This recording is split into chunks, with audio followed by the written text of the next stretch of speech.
honestly, fantastic finish to game number 1 and game number 2. Let's be real. And right now, only 1 point between Commandment, Scented, and Stretch, going against, obviously, DJ and Aegis Canada, looking very, very strong. But we're checking in with our winners of Qua, Iomzo, and Paper, a team that I put very, very high in my predictions so far. And they didn't do so great in the first game, went down to Storm Surge, maybe underestimated a little bit. But obviously, 10 eliminations to Victory Royale in game number 2, so good.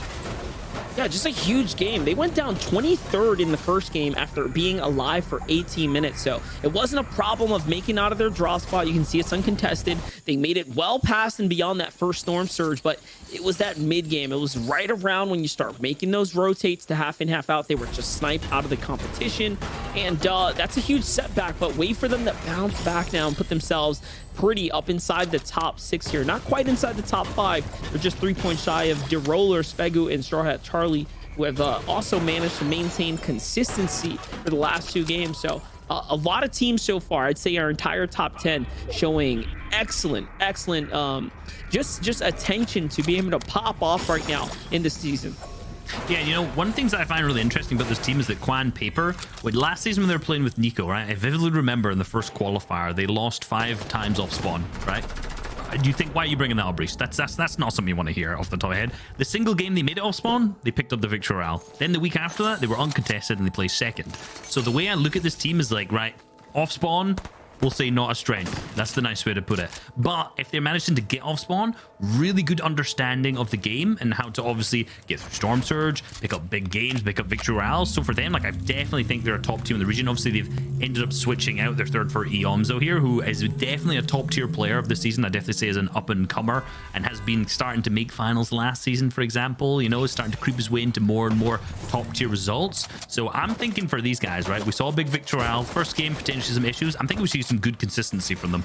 Absolutely. I mean, a 10 elimination win is nothing to overlook. Not to mention, they didn't even have the full zone for free, right? Like Colazo and Iomzo, they had high ground, or Colazo had high ground right before that, and they got it snatched up by Qua, Iomzo, and Paper. So just a huge way for them to kind of wrangle back height and then turn that into Victory Royale.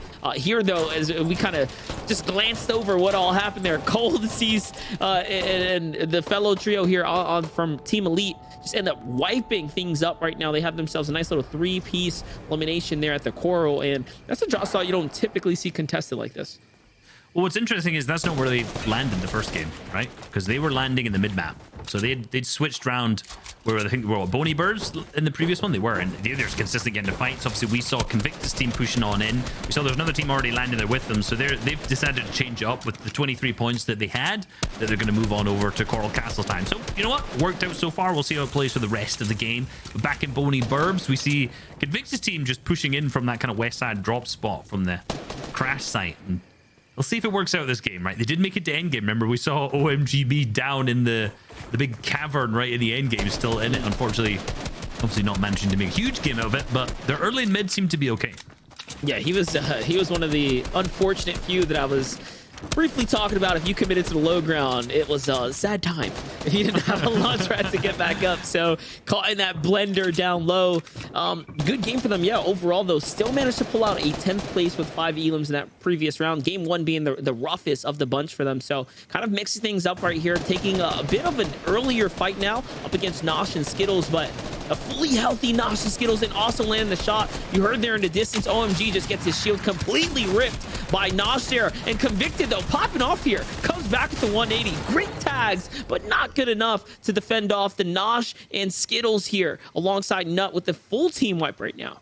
Man, he was just hitting shot after shot after shot, but unfortunately his teammates were not there to back him up so far, and that's going to be really big for Skittles, Nosh, and Nut, given they had 9 points before this game, right? The first 2 had not gone very well for them at all, being 33rd in that previous game, right? So they're the first team to be eliminated, which, you know, the way that game played out, it was one of the longest early games that we've seen. So, you know, being the first to lose is still like almost 10 minutes of gameplay, but at the same time, you know, now picking up some eliminations, that's going to be huge for them to try and make a big comeback.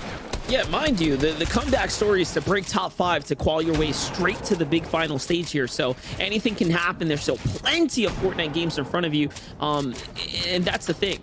We've seen it happen before where teams just pop off. It only takes 2 major games to come back here. But We have a high ground battle going out. A little season 1 nostalgia for you. If you're into these big old build fights here, it looks like he's getting away here. He's burning all that material here.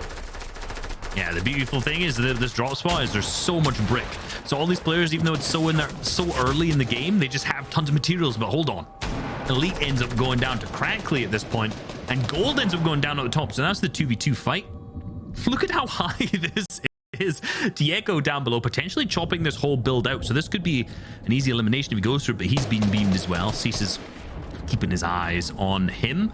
This is just turning into a bit of a stalemate again. I thought we were seeing some, like you said, chapter 1 mechanics here with some nice high ground, some infinite 90s coming out. Now, the interesting thing is that Crackly and Tieko have actually switched their drop spot this game. Remember, they were landing at that crash site or the facility that had the launch pad, and Eclipse was beaming him down with the turret last game. They didn't like that. Yeah. They didn't like that at all. They ended up changing up their drop spot for this game. I'm trying to decide if they found success or not. It's kind of hard to tell right now. Like, they got a knock, but they didn't get to finish it. So it's pretty tough right now. Yeah, I mean, they're not having a good time. At this point, they're not having a good time off spawn here. Down, yeah, they're in the mid-map. They're being contested by Coop's team, you're right. And it seems like a lot of the teams ended up switching up to this northwest side. I'm guessing they landed the crash site because obviously we saw was it Cease's team also in this area. So 2 teams decided to switch up to this northwest, which is good. We're seeing some adjustments from a lot of our teams, but you know, not necessarily worked out for a lot of them either. I mean, for Cease Cold and the Elite Trio, they just picked up 12 you're right. points. They picked up 12 points. That's 6 eliminations. Take it back. If we just add that to the standings right now as is, that jumps them all the way back up to tied for 17th place. It's actually not bad. It was a major 6 eliminations right there. That could be the difference maker that boosts their morale and puts them in a position to fight for top 10. Yeah, that definitely pushes them up. So for them, it was a good choice, 100%. But for the other team, not so much. so you know, we'll see some good mix and matches of strategies coming on out over in Pleasant Park. Laylam's team, you know, we saw them picking up some eliminations early in game number 1. We didn't really see too much of them in game number 2, but game number 3 seems so far to be a difficult fight as they are on the kind of tough end of an engagement. You see that all the other teams building all the way up, trying to get angles, trying to spray as Laylam.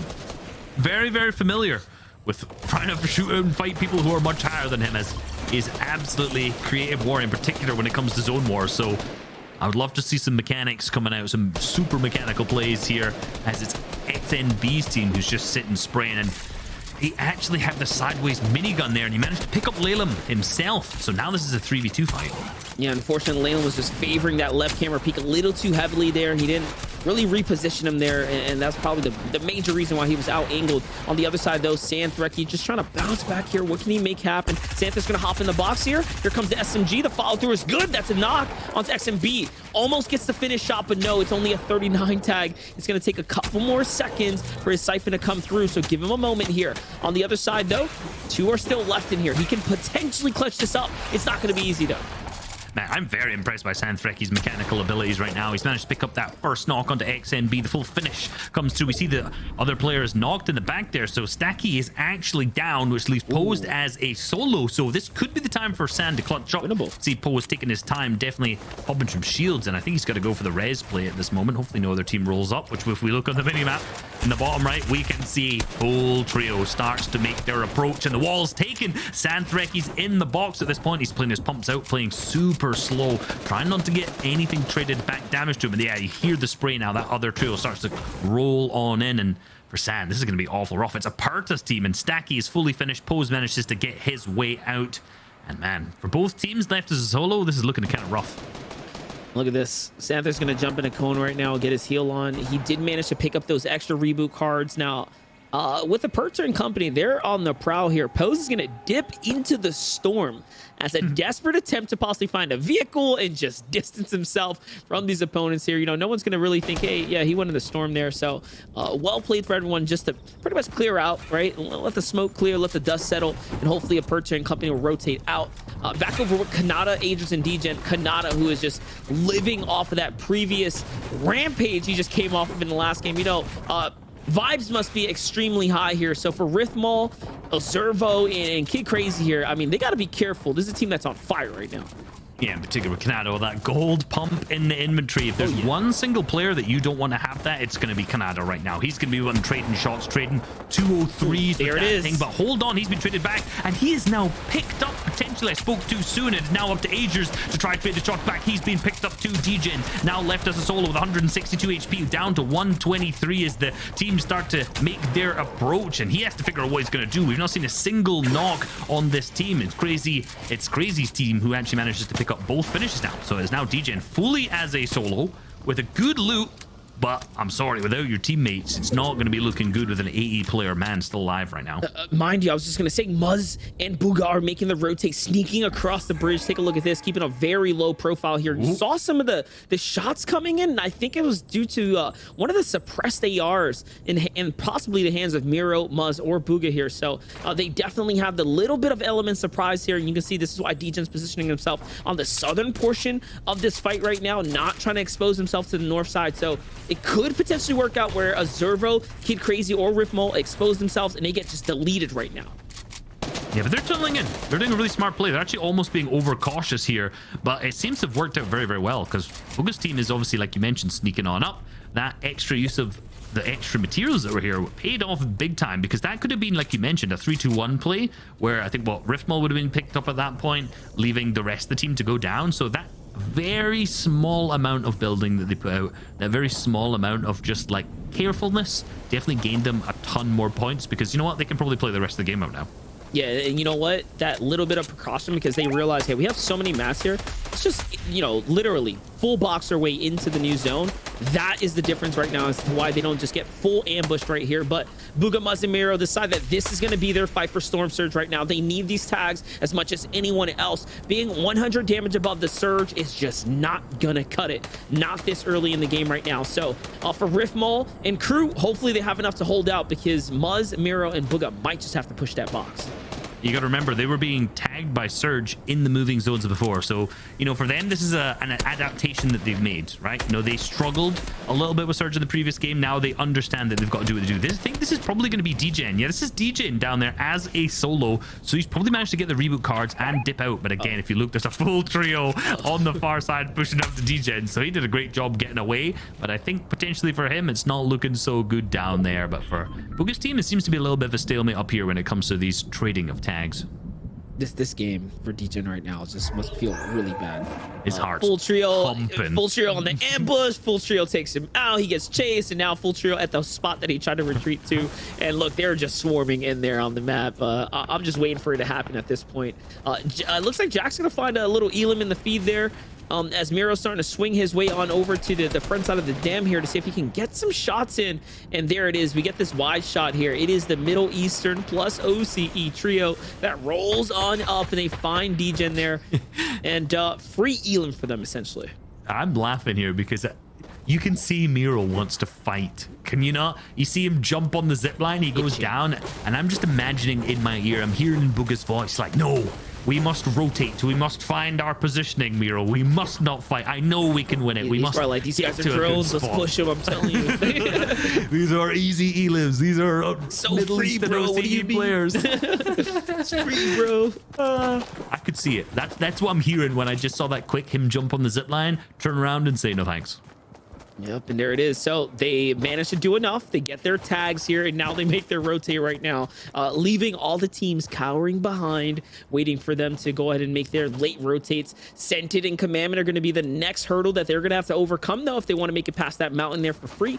And it's probably going to cost them a fair amount of material. On the other side, Pikes, Boxer, and Ethel right now have the advantage over a trio that they have based down low here. So already 2 elims for this trio right now. Not bad at all. Sitting themselves pretty decently here, and look at that, great tags there. Yep, good tags above. Indeed, now they're 365 above. Only one player needs to go down, so pretty sure no one's going to really struggle too much with the Surge at this point, apart from that lonely single player who is below the threshold, and it's Accept who ends up going down below. Doesn't seem like they have any materials at this point. I'm not sure how they managed to get into this engagement deep down here, and this has been was it not Spade that was down there in the previous game that was fighting on low ground with OMG me, and now the team's potentially lost down there in game 3 too. This is not a good little crevasse for him. just looked like it just didn't work out there at the drop spot before that. But let's go ahead and hop into the action right now as we're getting the rotates going on through here. Ethor, Pikes, and Boxer, 3 eliminations right now. Not bad at all. The other Elim is gonna full on come through, and now they're just gonna make their way to the new zone here. Now keep in mind there are tons of teams looking inwards right here, so the full box commit right now is going to cost them a lot, but luckily they are going to be able to position up here. Get themselves into a good spot. A lot of players on that east side. Looking awfully rough. Looking awfully rough for them. Let's be real, right? A lot of these players are going to have to rotate in, but they get very lucky. Very lucky with a 4th zone that pulls that east side. So for Trashy and Co, it's going to be a pretty easy rotate now, right? Could have been rough if it had gone full to that west side. Absolutely. I mean, and look at this. Trashy's got max material here, Reese. 146 builds. So they managed to not only make it past that crazy surge here, but to do it without really expending anything. And they find a single Elim along the way. 72 points right now inside the competition here, so they are still very much holding on to that top 4 spot right now, and this is a fight. This is an important, honestly important game for Collazo, Lazar, and Trashy. If they can just break away from the competition here with another massive game, we could be looking at one of our first early fully solidified top 5s. Yeah, I know you're looking for roughly 140-ish points, somewhere around there, you know, to get into a top 5 by the end, but it could be completely different region to region, honestly. I'm just basing off what we saw on EU. So, you know, right now, if they get up into the hundreds, potentially from this game, they can afford a bad game. Because so far, a 2nd and a 5th is so good. Super consistent. Average placement so far, a 3.5. We can't really talk too much average placement after game 2. You know, let's be real. It's average for a reason, right? You look over all the games. But honestly, I'm impressed by what I'm seeing from them so far. They're making really smart plays. It shows that they've been putting in the practice.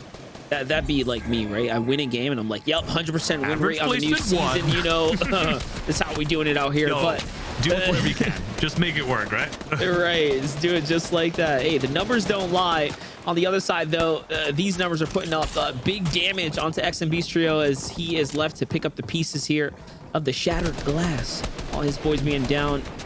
Full Piggy trio looking pretty decent right now. These are great wide shots. Rise, Threats, and Edgy are up on the outer edge here, just inside the top 10 as well. Not playing exactly the best set of games so far today, which to me is the most surprising because they got taken out early that last game with a top 17. Yeah, and they're a team that thrives on, again, consistent top 5s. They did that in the first game, 4th place with 7 Elims. Last game going down 17th, which is with 0 Elims, which is right at the start of the moving zone. So they only got 6 points that game, I think, which is kind of rough, right, for them. They're a team that will be in that top 3, even pick up victory royales in seconds too. So that is a bad game for them. This game, they're making smart plays. That 4th zone, remember I said, was far on the east-hand side for them. So rough. Back over to Muzz's team, actually. Hold on, we're just getting pressure on the edge. Yeah, that's a knock on to Booga here too, and to hear a pad coming out. I don't know if that's pad being landed on. It is. They're getting fully W-keyed by Ozervo's team, who was the team, remember, they were holding earlier, and that is on hold. Yeah, I was wondering if they're gonna actually full go for the piece right now and go for the eliminations, but it seems like Miro's being fully sprayed from down below at the same time, and surge. Yeah, that 5th zone. Yeah, the 5th zone's appeared. There we go. That's why I was in 4th zone mode still when he'd looked before, and 5th's appeared here. So yeah, so they've padded all the way up onto height. I'm not sure if they're going to get the res off onto Booga. No, Booga just got surged out. He's out of the game. Miro and Muzz are under Storm Surge right now. That was why he just got completely finished here. So, and look at that, Miro still losing HP. Yeah, these guys are under the Storm Surge right now. This is one of the most important moments for them here because they are inside the top 3 and now have to work as a duo here. Luckily, the Surge is going to finish here just in time, and they're going to have to use pretty much expend all of their heals here to continue to stay in the game. These tags here, important, right? They need them. The next Surge is going to be coming around before they even realize it. Yeah, they're lucky that other player was eliminated because it was 51 players, and those were the teams that getting tagged. That means those 2 players are the only 2s getting tagged by Storm Surge. So you have to be very, very careful. And out healing zone is very, very rough. Since they're only 40 below, a single shot would have put them above. But seems like they managed to stay in this one in particular. It looks like it's going to be a rough game for Miro and Muzz. They lost Booga in the previous game. They've lost him in this game too. Booga clutched up big time in game number 1 as a solo. So the end games definitely are looking a little bit rough, like kind of like I pointed out earlier.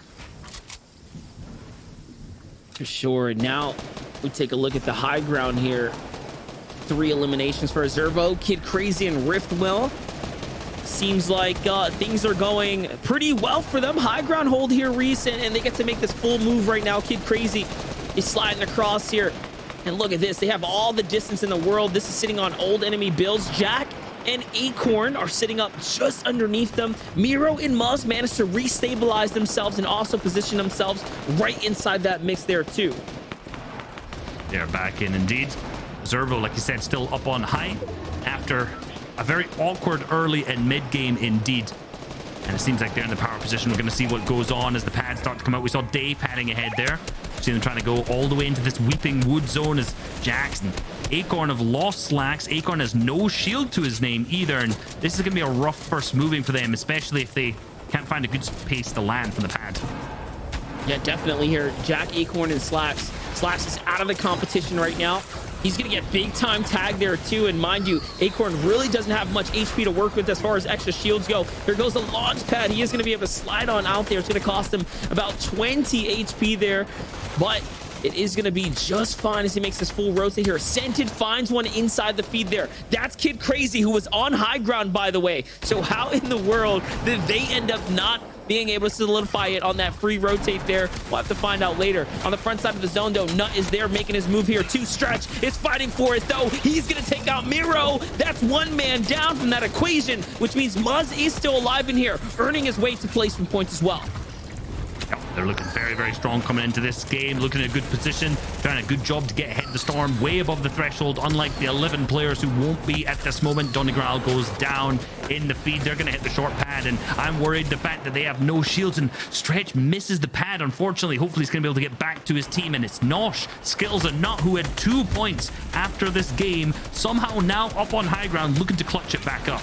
Definitely anything is possible right here, but Scented Commandment and Stretch are looking to be the most consistent trio in this lobby right here, right now for game number 3. A shot comes out. He does end up missing it there, and Commandment's on the other side. They have the full pinch going on here, and that should be the full finish. Yes, it's onto Cashew. He goes down as well, but there's a fight for high ground here, and up top, it's Cold Cease and the last member from Elite, but no, he gets broken out, and it's an all-out chaos up above here for who's going to be able to hold ground, the high ground. Do they end up doing enough? It looks like it is just a bit here, but Nosh, Nut, and Skills are gonna have to continue to fight for this one. They have to fight for it. 25 HP, minimal materials at the same time. One single AR shot will pick up Skills, and he's gonna have to pop those minis with a wood roof above him. If Cold Elite have to look down, see what they can do, it's gonna be rough for him, but Nut is picked down, so is Nosh. It was looking like such a good game for them so far, as we see on that same layer, Rise creating such a great tunnel for them, and same on the full low ground. Smacked, Nittle, and Casker taking advantage of the fact the Sentis team is not on this full low. They have claimed it, and it seems like they may also be able to get ahead and potentially go for top 2. And that's from Retail Row all the way across the map here. The opposite side, and they're still alive and kicking here in this game. Stretch, Sensing the Commandment, though, holding on to just barely anything here. This is a very scrappy trio right now. But you know what they say, when your back's against the wall, this is where you have to really put up the big numbers here and dig deep. There it is. Stretch hits the 100. It's not going to be enough. Down goes another as well there. Sense is no longer in this game, but Commandment did find a little glimmer of Siphon here. It's keeping him alive. He's still in the running here. Still in the running. He's one of the players I would bet my money he would keep himself going as a solo player in this end game to give himself a little bit more placement. It's a top 6 situation so far. He takes a little bit of Tick a Storm just to claim himself ahead of the zone, but 19 builds left to his name now. The pressure from below. He doesn't get chopped down. He manages to grab the floor back at the same time, and he may be able to hit a good shot, but doesn't need to. He's trying to do whatever he can to claim up ahead the full trio, and Commandment goes down. That's a great knock there, but he's not going to be able to get those points in this time. Up above, it's Rise and Threats, who are still alive here, and they're looking to jump their way on up. No Edgy inside that combination, but it's okay. Niddle on the low ground here by himself. Beautiful tag there. It's a shield crack and a massive follow-up there to stay alive, and another one as well. That's 100 onto Ved. 6 eliminations here. Niddle into the top 3 he goes, and he's still fighting for this. More to be earned. Top 2. Can he find Threats here? It's a great tag, but not enough. Threats closes out strong. What a huge clutch from him down on the low ground, but Edgy and Threats alongside Rise claimed that height, held it all the way through that final moving zone, and ended up capitalizing on the weak